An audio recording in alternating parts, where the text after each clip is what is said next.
Hello everyone, আমি আয়শা। আমার নতুন একটা ভিডিওতে আপনাদের সবাইকে এত ভালোবাসা। আমি তো আলহামদুলিল্লাহ ভালো আছি। আপনারা নিশ্চয়ই সবাই অনেক ভালো আছেন।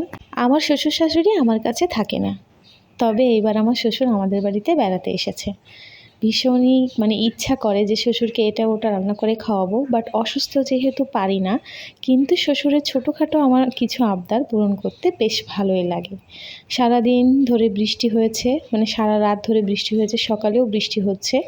ভাবতেছিলাম যে কি করব না করব, কি রান্না করব না করব। এদিকে দেখি যে শ্বশুর ওল আর চিংড়ি মাছ নিয়ে এসেছে, বলছে এটা রান্না করে দিতে হবে। এটা তার ভীষণ একটা পছন্দের একটা খাবার। আমি তো ওলগুলোকে কেটে নিয়েছি, সাথে নিয়েছি চিংড়ি মাছগুলোকে, আর নিয়েছি হলো কাঁকরোল ভাজি করবো এর জন্য। ওল দিয়ে চিংড়ি মাছ সাথে যদি নারকেলের দুধ হয় তাহলে কিন্তু কোনো কথাই নেই, খেতে কিন্তু ভীষণই মজা হয়। কিন্তু নারকেল ছিল না, তাও আমি চেষ্টা করেছি অনেক সুন্দর করে রান্না করে খাওয়ানোর জন্য। তো নিয়ে এসেছিল বাগদা মাছ। আমি বাগদা মাছ দিয়ে প্রথমে মশলাটাকে অনেক সুন্দর করে কষিয়ে যখন তেল উঠে গিয়েছে, বাগদা মাছটা রান্নাও হয়ে গিয়েছে পুরোপুরি, তখন কিন্তু আমি এর ভেতরে ওলটাকে দিয়ে অনেক সুন্দর করে কষাবো আর কষিয়ে রান্না করব।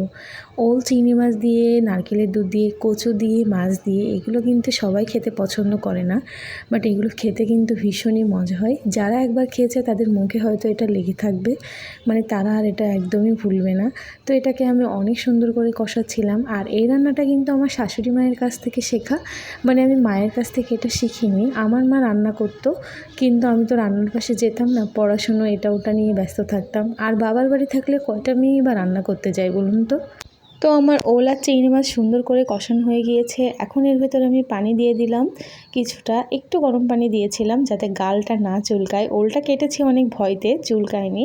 তো খেতেও বেশ মজাই হয়েছিল, একদম চুলকায়নি। সারা রাত বৃষ্টি হয়েছে, এখনও বৃষ্টি হচ্ছে, বাট আমার গরম কিন্তু কমতেছে না।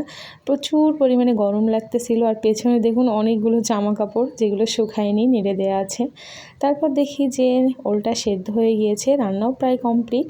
এখন এটার ভিতর জিরে মরিচ গরম মশলার গুঁড়ো অ্যাড করে কিছুক্ষণ জাল করে নামিয়ে ফেলবো।